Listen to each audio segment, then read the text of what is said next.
Hello, everyone, and welcome back to the Traversing Entrepreneurship podcast, a show for business owners who set out to do something different and did not stop there. This is Derek Dall'Olmo coming to you from Traverse City, Michigan, the city that inspired the name of this show. With over 19 years of experience in the finance industry, I've heard my fair share of success as well as horror stories in business. On this podcast, I enjoy sitting down with a variety of entrepreneurs to talk about what it takes to build a successful business, including all the ups and downs that come along with doing something different and paving your own way in life. In today's episode, I'll be interviewing Katie Brinkley of NextStep Social and Podcasting, who has been leveraging social media to grow audiences and income for over 20 years. Since the time of MySpace, she's helped her clients build strategy to attract the right followers and generate consistent inbound leads in as little as an hour a week. Join us today as we discuss her journey from being laid off to building a digital marketing and podcast production business with a remote team. Welcome to the show, Katie. Thanks for being here. Yeah, thank you so much for having me on. I'm excited.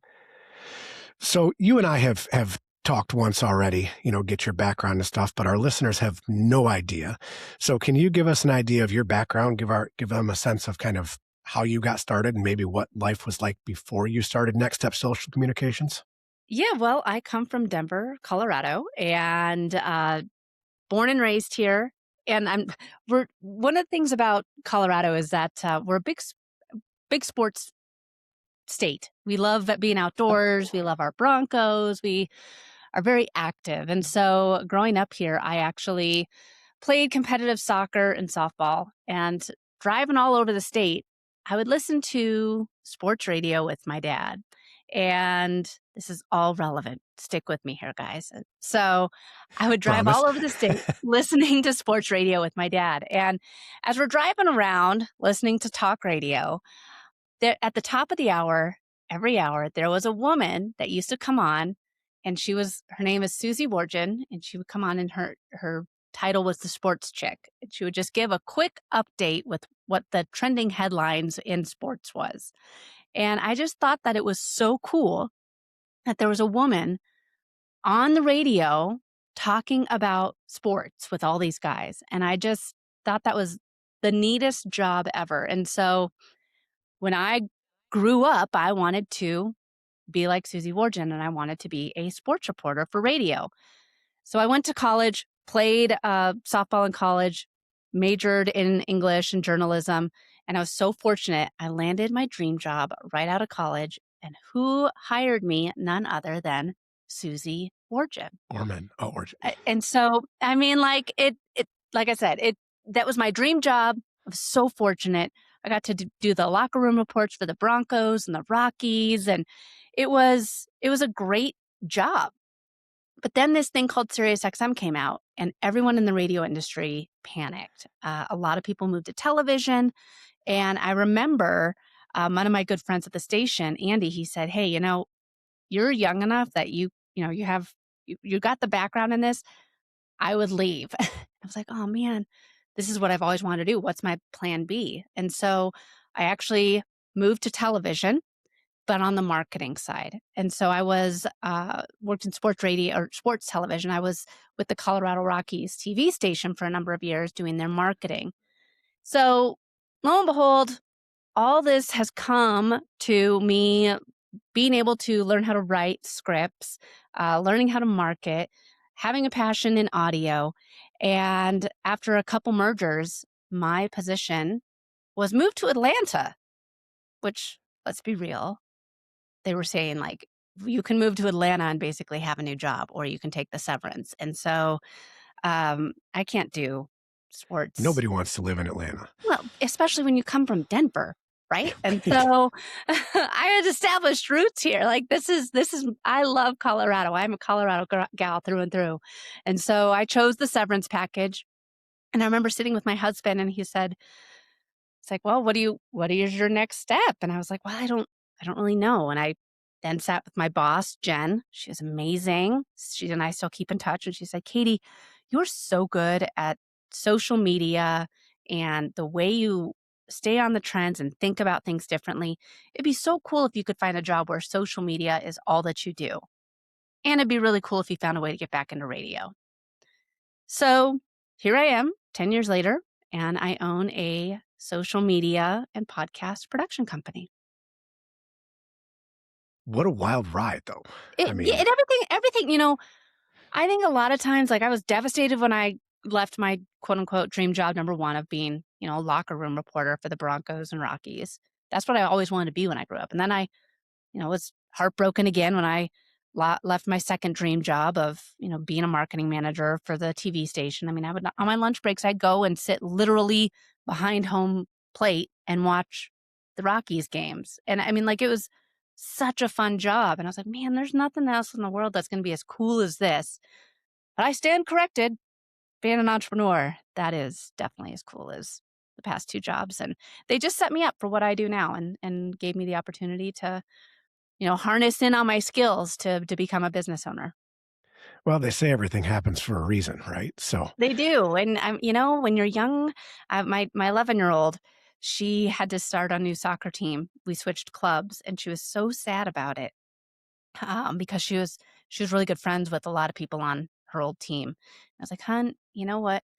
Everything happens for a reason. And while it might seem like right now it's the absolute worst, it's just a way of getting you set up for the next step. Like if everything was easy, we wouldn't learn anything." And sure. she said to me after 2 months on her new team, she's like, "Mom, you know what? You were right. Like this was such a good move. I'm so happy, and I was so sad before, but everything does happen for a reason." I was like, "Huh, you're just learning. There's going to be a lot more trials after this. This is just one." Yep, we're in that stage. My youngest, or I'm sorry, my oldest daughter's birthday is today, and she's in that tween stage, middle school. Hormone fluctuations, etc. It's like I don't know if I'm getting the nice, respectful girl over here or Satan's spawn,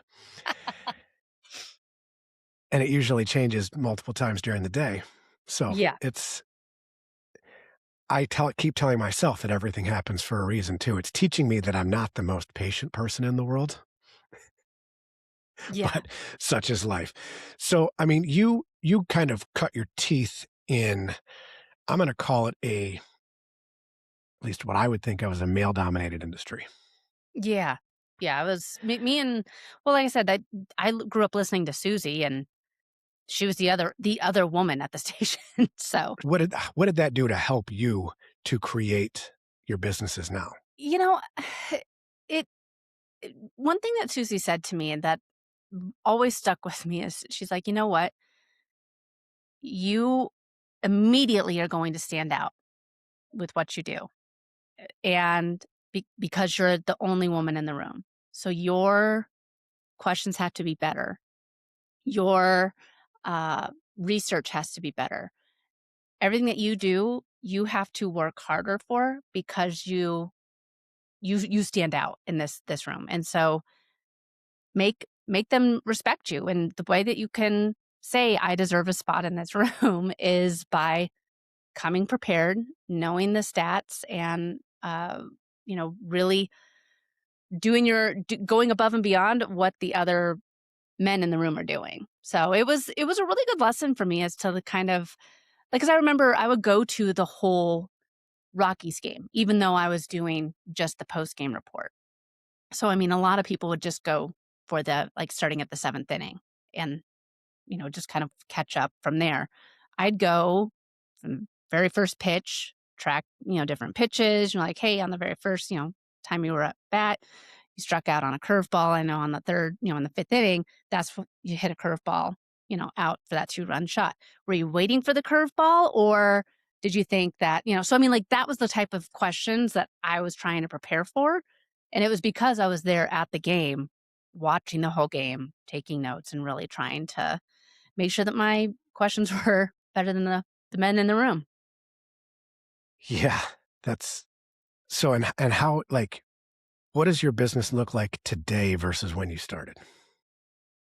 Well, when we started Next Step Social, it was just me. And now, I have a COO, I have a director of operations. There's 8 people on the team, and it's a good growth. It took me about 4 years to decide, okay, do I want to be a solopreneur or do I want to have an agency? And once COVID hit, was actually in 2020, I was like, this is the year I'm going to take it to an agency. And then everything we all know what happened in March of 2020, but it allowed me to do a lot of things that I've been putting on the back burner. And one of them was hiring my first employee who is still with us at NextStep Social, and she's amazing. But yeah, so I think that there was a lot of kind of almost pushback from me as to like, deciding how big I wanted this this thing to be. Like, do I want to be an entrepreneur? Do I want to just do this in the interim until that dream job comes up again? And after 4 years of it, I was like, I'm making pretty good money. I'm enjoying what I do. I like the clients that I'm working with. What's the next step from here? And that's when I made that first hire, and that was back in, like I said, 2020. So about 6 years. It'll be 6 years ago this April that Rassi came and joined the team. So was it really a question of, and I'm genuinely asking this, was it a question of trying to figure out if you wanted to be a solopreneur or an agency, or was it a question of control? I think it was definitely, I didn't know how to scale it, and I think that that's a problem for a lot of people that start out on their own. I was like, well, no one's going to be able to do this as good as me. Of And so course. how can I hire someone to come in, and like what would I even give them to do? Like what off of my plate could I hand to this person? And one of the things that I did that really allowed me to figure out what role I needed the most help with was tracking my hours. What did I do every day, and how long did each task take me? And that was really eye opening from because I wasn't calculating it correctly. I was kind of like, oh, well, I check my email. Well, sometimes I'd be in my email for 2 hours, and that's not productive. I had my podcast, and I was saying it would take me half an hour a week. That's how long the episodes are. I wasn't counting, you know, talking to the guest before and after the recording, editing the recording, publishing, creating the social media content. Like, I wasn't counting any of that, and that was an additional 6 hours. Like, holy cow, this 30-minute podcast is costing me 6 hours. So this is where it really allowed me to open up my eyes to being like, well, this is where all my time is going, and this is where I'm not generating revenue. So how can I pass this off to someone so I can spend 5.5 hours having conversations and, meeting new people, networking, and trying to, grow the business. And so that just tracking my hours for about 2 weeks really was the best thing that I did for figuring out how to scale and make that first hire. Yeah, because it's real data. I mean, I It remember is. when I started this firm 8 years ago, after 13 years in the corporate world, I was like, oh, I did it all myself for the first 6 months. All Hmm. the admin side, all the professional side, everything. Yep. And I'd be in the office, during business hours. I'd go home, play with the kids, have dinner, do bedtime routine, and then flip open the laptop until 1, 2 in the morning and rinse repeat. Hmm. I was like, this is ridiculous. I was like, I can't function getting, 4 or 5 hours of sleep a night. So I was like, what can I do? So I basically wrote down, here's all the stuff that I don't want to do. Hmm. And I said, approximately how much time will that take? Within reason. And then, who can I get to do that? So, I mean, my first hire, Melissa came on in 2019, April, surprisingly, must be the Yep. time to hire I people. know. Well, it's But after that first quarter. I think first yeah, quarter, everyone's kind of like, okay, these are the things that we're going to be doing this year. And then, all right, I know who I need to hire. And then here it is, April. Like, so that's when you're making those yep. hires. But I mean, I brought her on initially, I think at 20 hours a week, and she took 40 off the plate. It was just, Yeah. because it's those things that you don't have the bandwidth for that slow you down. It's like, oh, I Yep. got to go do this. I got to do this in my email that should take 20 minutes, takes 2 hours. Or Yep. I have to go produce this podcast, should take, somebody who's engaged in it 30 minutes, an hour, takes you 3. It's those little, we don't pay a lot of attention to them while we're starting things, Hmm. but once you start to get in a routine, you're like, man, where is all the time going? Yeah. Yeah, And exactly. Like, it's what am I doing? exactly, what am I doing here? Um, yeah. So, as you've built your team, I mean, how have you built your team along the way?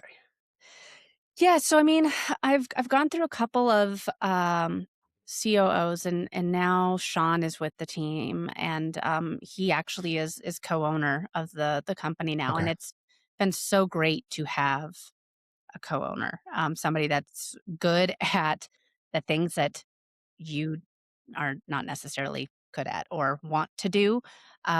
Because I was hiring a lot of people and just a lot of part-time people to do certain things, and then, like, we were their hours were up, and then finally Sean came in, and he just sees things differently, and he's like, "All right, so this why do we have 5 video editors? Like, why don't we just have one that works directly with us and does," and so he was able to come in and really clean up a lot of, you know, where we were maybe overspending, underspending, not using, clients or not clients, what do they call it? The contractors, or we could use employees. So it was really good finding somebody that just is the yin to your yang, and that's definitely what Sean has been for the company. Put a little, I don't want to say put strategy behind it, but put a little, instead of just saying, hey, Yeah. I need to do this, I need to do this, I need to do this, I need to do this, let's go do it. It's like, Hmm. okay, here's why we need this, and here's why we don't need this. Put a little thought behind it. And as opposed to a knee jerk or a feel hire, it's a need, or it's an actual needs based hire. Hmm. Exactly. Yeah, and that's one of the biggest things is he sees things differently, and that's where I've like I said, Racy is still with us, and she was my first hire. She's done just about everything at this company. She's amazing, and then from there, it's kind of been we went from a team of 13 to 17 to 8, and I feel like right now we're at a really good size. We have really great people that work here, and good culture, and it's definitely when you find the right mix, you want to keep that together, and sometimes it just takes finding that other person that sees things a little bit differently than you. Sure. As you look back kind of, on the last number of years since you started the business or the agency, I guess, what would everybody defines success a little bit differently.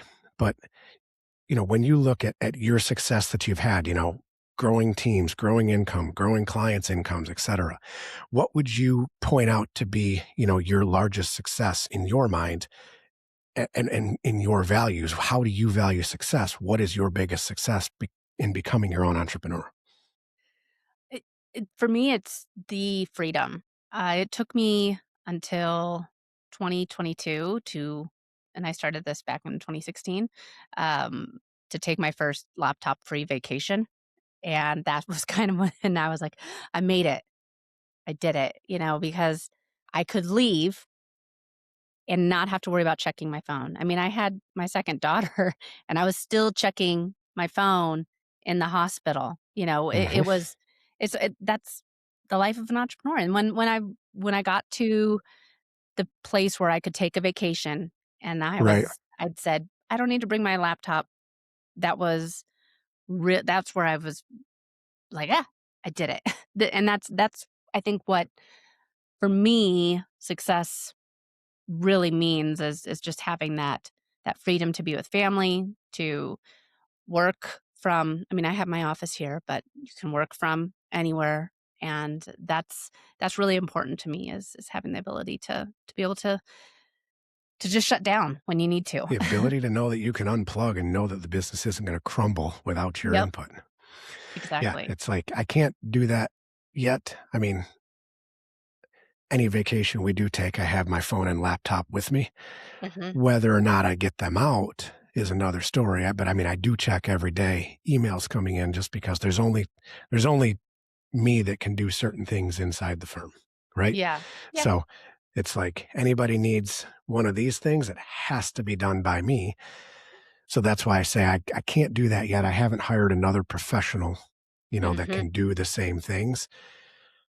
Not to say that I haven't tried, I may Yeah. have gone down the road 3 or 4 times and, it's just never worked. But at the same time, I'm okay with it right now. I'm still young, Yep. 44. I still think I'm 15 in the head. So Yeah. it's it's one of those. But, you know, I look, I'm much on the same plane as you when it comes to how do I define success, because, Hmm. yeah, everybody turns to monetary all the time. And I look at it as, who am I impacting, right? It's Yeah. myself and the people that work for and with me, right? So the people that work for me, okay, providing for their families. People that work with me, helping them make decisions along the way that they might not be able to make themselves. And then helping myself in the way both monetarily, but also with time, right? Yeah. So, I'm a guy who's got, let's just say a complicated health history, right? So, it's not nothing that's urgent at this time, but I've got an autoimmune disease that it's going to kill me at some point. Probably not any earlier than I normally would, but it's it's always in the back of your mind, and it's led to some other complications. But it puts life in a different perspective, right? Where Hmm. time becomes your largest asset. And with the flexibility of having good people around you, you can at least take breaks, whether that's daily, weekly, monthly, whatever it is, Hmm. and know that things are going to continue, to move forward without your, uh, Yeah. Allowing the people that you hire to be spread uh, their wings. to spread their wings and take Yeah. ownership and learn something, and that was one of the things too, is it was a little nerve-wracking at first, like, oh gosh, should I be and I'm like, you know what, They'll trust call. the system. Yeah, just trust it, like you Yep. you hired them for a reason. Let's stick with it. And it's been that really is, and that's what I try to pass along to the team too. Is like, we have unlimited PTO here, and um, you know, we're all adults. We all know deadlines. We all show up to do what you know how to do it, and then Yeah. clock out. Enjoy your life. So, So how has that worked for you? Because I've seen it in both large, medium, and small organizations offering unlimited PTO. mhm, You know, and from what I've seen, it's like it kind of weeds out certain people. People that mhm, are going to take advantage of things, and brings more adults into the room of saying, "Hey, I've got the what's the word I'm looking for? I've got the maturity to handle kind of being in control of my own schedule, destiny, and deadlines." yeah. But it seems the larger the organization gets, the harder it is to track that in terms of who's taking advantage and who is actually providing a good service. So I guess to go back to the original question, how has that worked out for you in your mind? Yeah, it's been really great because, like I said before, for me, time is the most valuable thing that I value, and so if I can give that to my employees, then I know that I'm doing a good job. And so I think that for what we've done here is, like you said, it weeds out the people that are just going to take advantage of it. And if people start Sure. missing deadlines, then okay, well, you're you're not an A player. Like, we need A players here. Come in, get the work done, get it done on time, and then log out. Go enjoy time with your family.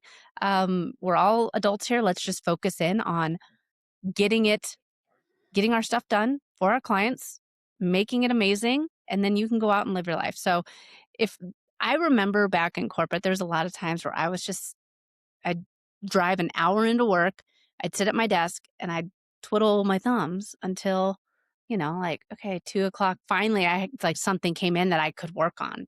And sometimes, other times, it was super busy. But it's kind of like, well, wouldn't it be nice if I could just be at home right now? And I do think COVID changed a lot of things, but it's definitely, if you have all your work done, go do something. Go Get out of exercise. here. Go for a Yeah. walk. Yeah. Do something that puts a smile on your face. Yeah. If it's being here, great. If not, go do whatever else it is that you like. Yeah. How do you manage the unlimited PTO side of things to say, if I wanted, if I was going to take a vacation, I assume I have to pre-plan for that. Mhm. But like, if like, let's say I didn't want to come in today, how does that work? Well, if one of our PJ, he was having some, I guess there was some storms coming through where he lives, and so the internet was being wonky. I'm like, well, is anything due today? Then don't worry about it. Just don't worry about it. So it kind of was, if unless there's something that's like due today, that if it doesn't get done today, and luckily we're not, heart surgeons. Right. We're creating marketing strategies, podcasts, a lot of this stuff we batch out. There's nothing that comes in, it's not like, Derek, we're going to finish this and then you have to publish this in 10 minutes. That there's nobody's really doing that. Like, we have our clients come in, we have a studio if they're local, and we record 4 or 5 episodes, we publish it or edit it, publish them, everything up. And then that way our clients can just go ahead and go about their business. Our team can get stuff done. So it's way less stressful that way too. So Yeah. it's definitely, if you know you're going to be on vacation. So we're sending a couple of our team on a team retreat. And so they're going to be out of the office in 2 weeks. And so they know the deadline, when they're going to be gone. Just get their stuff done ahead of time. Get your shit done and get out. Yeah. It's how it works. But so you've been in the, call it, the marketing world, marketing and advertising world since MySpace. Mm. So can you give, we're around the same age, but there are people that are listening that are going to be much younger than us that don't even know what MySpace is. So can you give an idea of kind of how things are now versus what it was like back in the MySpace days and what's changed? Yeah, and I think that with MySpace, we were, pretty ruthless with that. We showed off our top 8 friends, and sometimes if you got in an argument with someone, you got moved out, and it was Yeah. public for everyone to see. The drama was, of yeah, MySpace, I know, the that top top 8, 8. yeah. So it was definitely, a little harsher back then. But so I was all in on MySpace because remember, I went to school in Durango and I played college softball. Also worked at the radio station there. And back then, MySpace was the very first social media kind Yep. of platform of its time. There was this other tool that was kind of hanging around, and it was called the Facebook. The Facebook. And even though I had a .edu email EDU. address, the Facebook did not recognize my email as belonging to a accredited university, so it would not let me have the Facebook account. So I was like, Okay. well, fine, I don't need the Facebook account. And so I was all in on MySpace. MySpace was my introduction into HTML code. So I wanted to have a top 10. So I changed that stuff around. So I had a top 10. I changed out the colors. You could choose songs to play. It was basically all of us had our own little mini website. So I had my own Correct. music that played. And back then, we didn't just go about updating statuses. We actually would go to each other's pages and write on each other's walls. And that was my introduction into social media. But remember, I worked at the college radio station. And so one of the duties there was to get bands to send you their music for free because we can't pay royalties. And so a lot of people were still writing letters and sending out manila envelopes asking, for music. And MySpace was very popular for musicians back then. And so I was like, what if I just try and connect with a lot of musicians on MySpace? And got to connect. I was really into punk. So I connected with a lot of bands on MySpace, and I started getting all this punk music into the station, doing these interviews. And the station manager was like, Katie, how are you doing this? How are you getting all this punk music in? I'm like, I'm just reaching MySpace. out on MySpace. And I tell you this because it was a very different culture back then. It was people connecting and building community and building conversations. And now social media is entertainment. It is no different Yep. than Netflix. It's a very different culture. And so the shift from MySpace to Facebook to Instagram to TikTok, all the LinkedIn, TikTok, all of these platforms have a different culture. And I think that that's where a lot of people get confused with creating content. They're creating, okay, well, here's something to entertain you on this platform, but they're not really keeping in mind that, well, on TikTok, that type of content works great, but over on LinkedIn, it doesn't work so well. And this is the type of conversations people want to have on Facebook. And when you take that step back and really think about the community, the culture, and the conversations that are happening on each platform, you don't need to post on all of them. You don't need to create as much content. You just need to really have a solid strategy for how you want to grow as a business using social media as a tool. And I think when you take that step back, that's where everything kind of shifts. So how are you and Next Step Social, how do you guys frame the, I guess, approach for that? Take my business or your business, for example, and say, okay, yours is going to play well on LinkedIn or TikTok. How do you frame a strategy around that? And then what do you do? Because I guess, I've heard people say, you don't have to post on all of them, but you have to have a presence on all of them. Right. hmm So it's like, No, how do you, not really. maybe not, I don't know. No, But I mean, I'm not on TikTok. I've taken a step back from Instagram, even though that's where the majority of my followers is on Instagram. But I wasn't seeing community or conversions happen over there on IG. So I was like, well, it's draining me to create all this different type of content that Instagram wants me to create with stories and reels and carousels.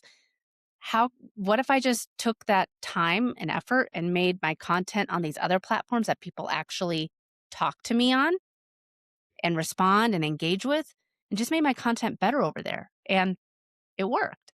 So one of the things that we do is I wrote a book called The Social Shift, and it's all about building community as a business owner on social media. And what we do at Next Step Social before we even start working together is we call it a VIP day. We sit down, build out your entire marketing strategy for 6 to 12 months. okay, What platform should you be on? Should you have a podcast? Should you guest on podcasts? Should you be on YouTube? Should you sponsor events? What events should you sponsor? We look at all of that. And after we sit down and figure all that out, we then present you with a playbook. It's a lot of pages, anywhere from 50 to 150 pages, depending on the scope of your jeez, company. I know, yeah, but it's literally everything for the next year. What campaigns are you going to do? We did it for a city government, and we established each campaign that they're going to do every month, how they're going to post on social media, like what's the messaging, what kind of signage are they going to put out at each event that they have to make sure that they can have permission to take pictures of people, everything. And we give you the playbook, and then from there you can choose your own adventure. You can do it yourself. You have literally everything you need. You can use your own team. If you like the government, they had their own team, sure. obviously. Or you can work with Next Step Probably Social, multiple and we'll do people it in the for you. same team. Yeah, Redundancies is government's yeah, forte. yeah, yeah. Or you can say, okay, well, you guys know what we need to do. Can you guys just help us do it? And we'll pay you to be our outsourced marketing team. So that's the strategy that we're doing now. It works really well because sometimes, like you said, Derek, it might not be you might be doing LinkedIn, TikTok, Instagram, all these things. You're like, oh, I don't know. I thought I needed to. And well, okay, well, you have 10 followers and nobody's watching anything. You get 6 views. Like, why? What if we just made it better on these other platforms where you're actually seeing people convert? Yeah. Yeah. And that's always the tough one because it's like, what is the strategy, right? I mean, do you want conversions or do you want impressions? I guess if I don't know if I'm using the words right, Yeah. but Yeah. right, do you want an audience or do you want conversions? I guess that's the way that I think of it. And I've always approached, all marketing as almost branding, just hmm to be like, hey, I'm not necessarily out there to get conversions. I'm trying to build, some familiarity. And I guess that's probably good when you're first starting out, but then, you know, 8 or so years later, you should probably be looking at it the other way, being like, how do I take this audience now that I've built and convert that? Yeah, and it's definitely, something where I think that there's a lot of misconceptions about how you should be posting on social media and, oh, you need to do this, you need to do this, and there's a lot of need to do's, but if there's not if it's not converting, what what's the point? Yeah, and I think, as somebody, as the consumer of, marketing and advertising services, I think the hardest part is everybody has a different opinion. So Yeah. like, okay, talk to Katie, she says this. Talk to, Joe Smith, he says this. Talk to, Sharon over here, she says something completely different. You're like, what the hell do I do? And how do we know when it works? Yeah. Because Yeah. it's all so different. Yeah, and I So think that that's it's where I it's hard. struggle as a consumer of it. It's one of those things where if you can figure out uh, like I have kind of tunnel vision. There's people that Molly Mahoney, I follow her in the AI space. There's a lot of people that are talking about AI. And if I listen to what every single one of them said, You'll do nothing. I will do nothing at all. And I'll still be sitting here using the free plan of Chat GPT. But because I listen to one person, she says, hey, this is what this tool does. This is how to use it. Let's build this out together. That is where it makes a big difference. And so it kind of have that tunnel vision. Find the people that you're like, okay, I resonate with what this person's saying. I'm going to listen to what they say, follow kind of their strategies, and it makes things a lot less chaotic. Yep. 'Cause, well, as we both know as parents with children, life is chaotic enough already. Yeah. How do we minimize the noise outside of that? So I guess kind of speaking of minimizing the noise, you look at your 10-year journey now. What Everybody has ups and downs, right? Hmm. We've had good times, we've had bad times. What's been the hardest thing to do? You know, you were an employee before when you were at the radio station. You know, Hmm. had to do this. Here was the box you lived in. You did out things outside the box to make sure that you were recognized and, accepted into that space. What's been the hardest part about maintaining and creating your box of your business? What's been the hardest part to do over the last 10 years? You know, it's being an entrepreneur for 10 years is so many roller coasters. I'm sure you get it. There's sometimes where it's like, just would be really nice to like not have to worry about the marketing and the sales and doing the work and talking to clients. And like it's a lot. Sometimes it just sometimes feels like a lot. But then I look at the other side of things and you know what? Our kids are the same age, Derek ish, same age ish. And my daughter said something to me once that really stuck with me. I was kind of having, I said it jokingly, but we went to this store called Five Below, which is kind of like the Oh dollar yeah. store, but everything's like $5 and below. $5, yeah. Yeah, but It's there's the stuff in there inflation that's dollar more than store. $5, but it's very misleading. But we got there and they had a big now hiring sign out. I was like, hey, girls, what do you think? Should I, you know, get a job here? And we could just, and I'll shut down my company. And my older daughter, like, was devastated. She was like, "No, you can't do that." And I was like, "Why?" I was like, "Just think of the discounts." And I was obviously totally joking. I'm not going to shut down my agency to go work at Five Below, but I was like, "Just think of the discounts. We could come here all the time." She's like, "Mom, no, I love that you're a boss." And it takes taking that step back to be like, "All right, yeah, you know what? Sometimes it's hard. And if life wasn't hard sometimes, then, if being an entrepreneur wasn't hard, everyone would do it." Yep. Yep. It's a different mindset. It's funny. I think our daughters are the same people because I had my youngest, just within the last couple of months, she's 8, starting to figure some things out in life, more so just how to be really sassy to mom and dad. But she was like, "Dad, are you the boss of your office?" And I was like, "Well, yes, I am." She's like, "And what does the boss do?" And I was like, "That's a conversation for a different day." Yes. We started the conversation, but she was like, "Well, what does that mean?" I was like, "Okay, we're a little too young for this conversation, but we'll start with little snippets." But kids definitely see things. It takes almost a child's mind to put things into perspective for those of us that are involved in owning and operating businesses, because it takes out here's all the stuff that we're dealing with on a daily basis, daily, weekly, monthly, quarterly, annual basis. Here's the scroll of tasks and things that need to get done. You look at it from a kid's mind and they're just like, "Oh, you go and you do this and then you come home." Well, yeah, you're right. I do.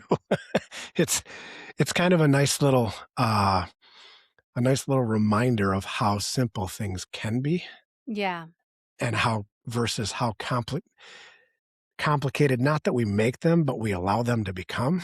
Hmm. So I don't know. Um, how do you guys, how does your business generate a sales pipeline? So it's, I do a lot of speaking. So I Okay. speak on a lot of stages. That's one of the main ways for growing growing the business. I go to a lot of networking events. So I'm really the main lead gen. We are doing more sponsorships this year. So we're sponsoring different events Okay. where our clients are. And I've got 2 podcasts, that one of which I've had for over 5 years now. And so having the podcast, I have a lot of people who've listened for years and they just weren't ready to work with us yet. And so now they are. And I think that, Derek, what you're doing, having a podcast is one of the best ways to build out that know, like, and trust factor, and Yep. really your differentiator before even picking up the phone and talking to a potential client. A lot of people already know about the 4-post strategy. A lot of people have already read the social shift. They've heard me and Sean talk about our VIP days because we've talked about, exactly what that process is and what Sean does at the company. I mean, like, we've been very transparent, and I think that having the podcast has been a huge part of the lead gen for us. So it's yeah, so just a lot of talking.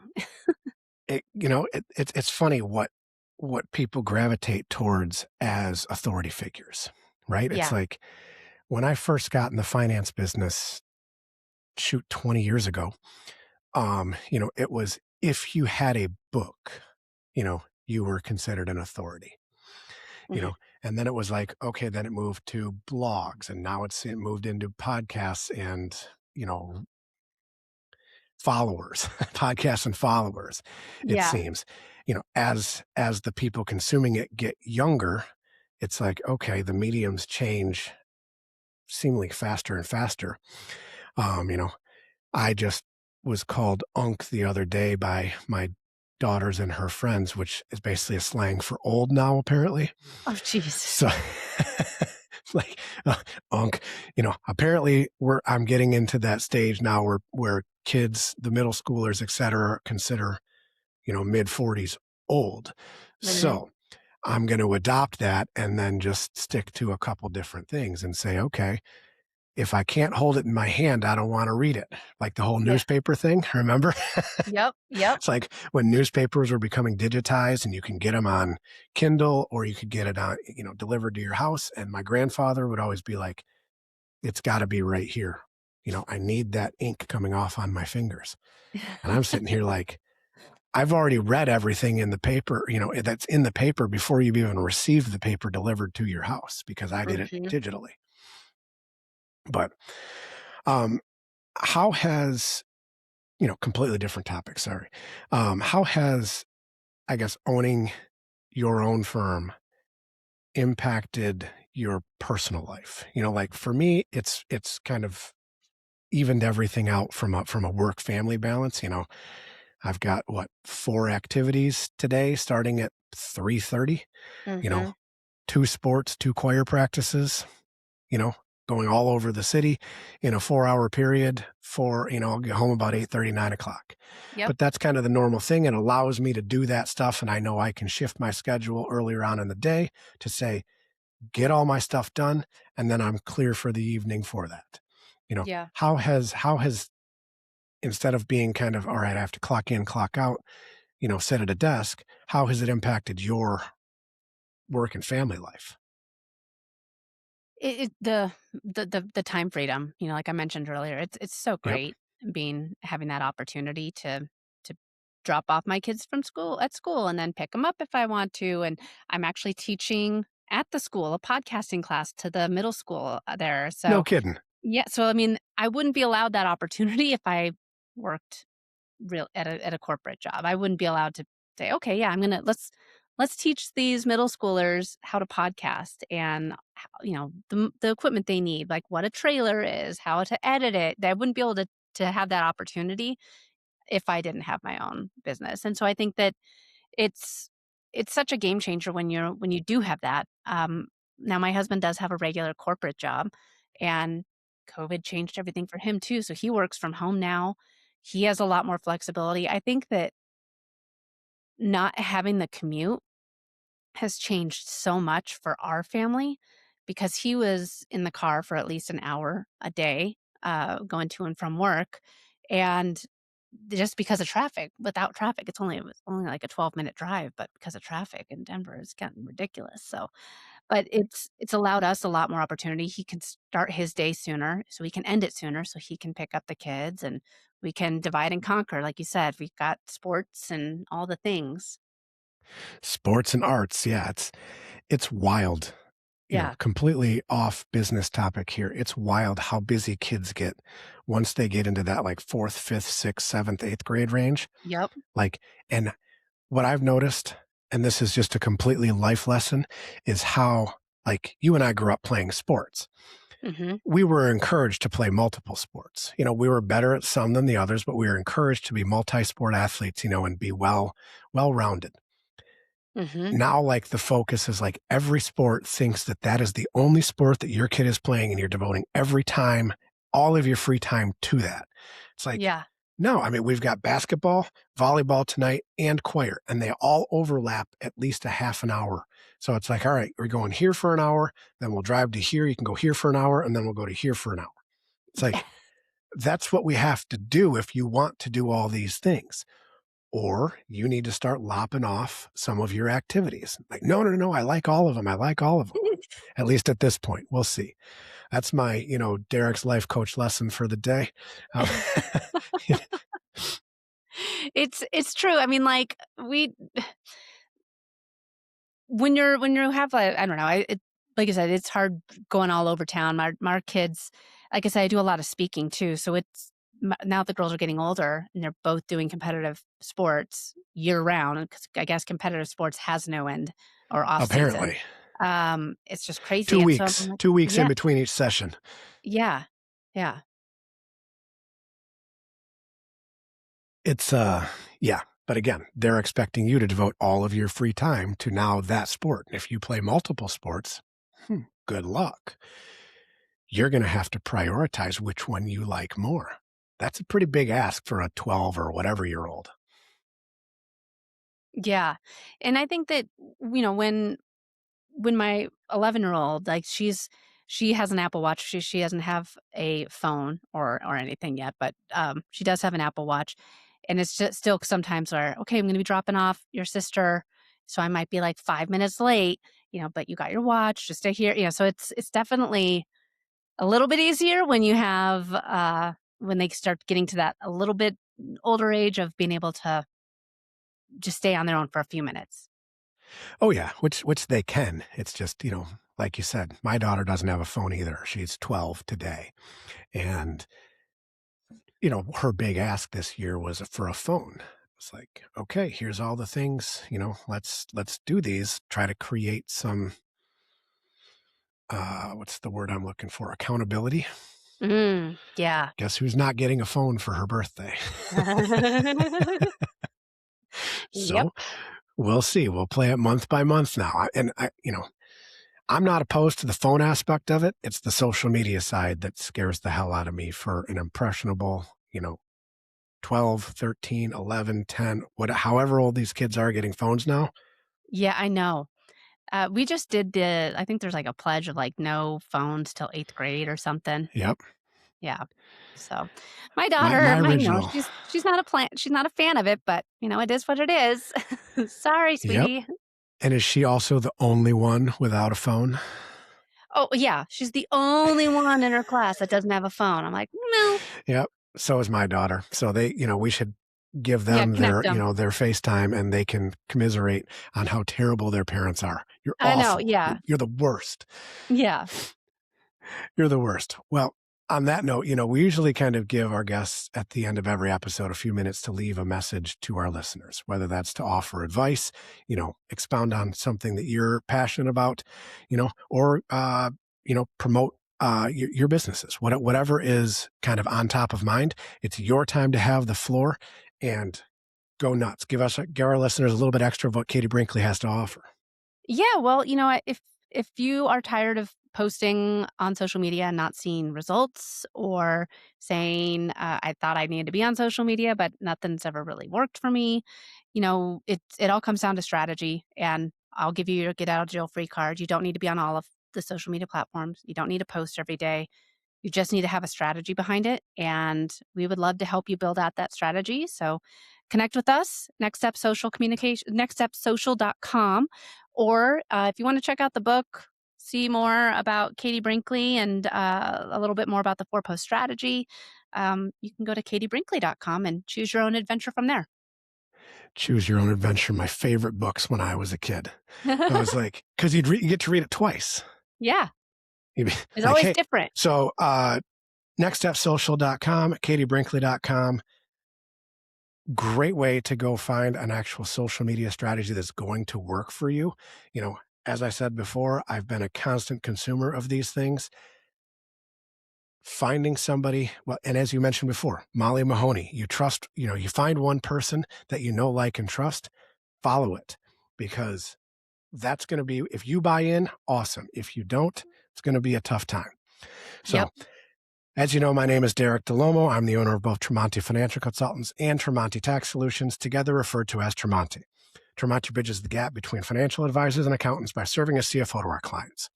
Specifically, we love to work with business owners to develop a proactive tax strategy that maximizes after-tax profits. Thank you so much for having me.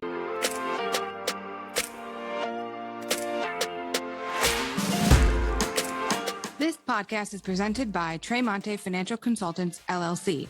The firm is registered as an investment advisor and only transacts business in states where it is properly registered or is excluded or exempted from registration requirements. Registration as an investment advisor does not constitute an endorsement of the firm by securities regulators, nor does it indicate that the advisor has attained a particular level of skill or ability. The information presented is believed to be current. It should not be viewed as personalized investment advice. All expressions of opinion reflect the judgment of the presenter on the date of the podcast and are subject to change. You should consult with a professional advisor before implementing any of the strategies discussed. Content should not be viewed as an offer to buy or sell any of the securities mentioned or as legal or tax advice. Always consult an attorney or tax professional regarding your specific legal or tax situation. Different types of investments involve higher and lower levels of risk. There is no guarantee that a specific investment or strategy will be suitable or profitable for an investor's portfolio. There are no assurances that a portfolio will match or exceed any particular benchmark. All investment strategies can result in profit or loss.